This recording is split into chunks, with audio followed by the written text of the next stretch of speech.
ሰላም ሰላም ቤተሰብ እንዴት ናችሁ? ደህና ናችሁ አላችሁ? እኔ አለሁላችሁ እላችኋለሁ። እና ሀሳቡ የመጣልኝ ከጨረስኩ በኋላ ነው።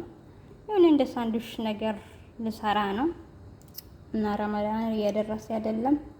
ዋዜማ ደግሞ ሽር ጉድ እያልኩ ነው። እዚህ ጋር ዶሮ ቆራርጬ እንደዚህ ቅመሙን ጨምሬ ለትንሽ ደቂቃ ለማስቀመጥ ማለት ነው እንደዚህ እና እንደ ሾርማም ልበል ስሙን አላውቀውም።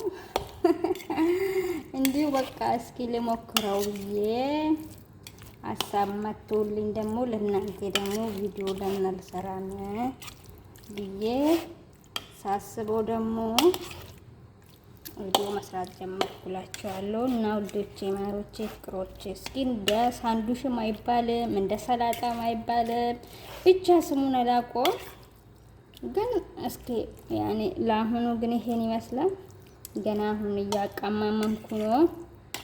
ቅመሙን ጫጫማምሬ እስኪ ደግሞ መጨረሻውን አብረን እንየውብን። እያየሁ አይደለሁም እኮ በአንድ ጎን ነው እንትን የማደርገው። እና እኔ ለአሁን ያዘጋጀው ሽንኩርት፣ ፍልፍል ሄልዋ ዲያዬ ፊሽ ታኒ ባስ ባድ ያኔ بعدين بتشوف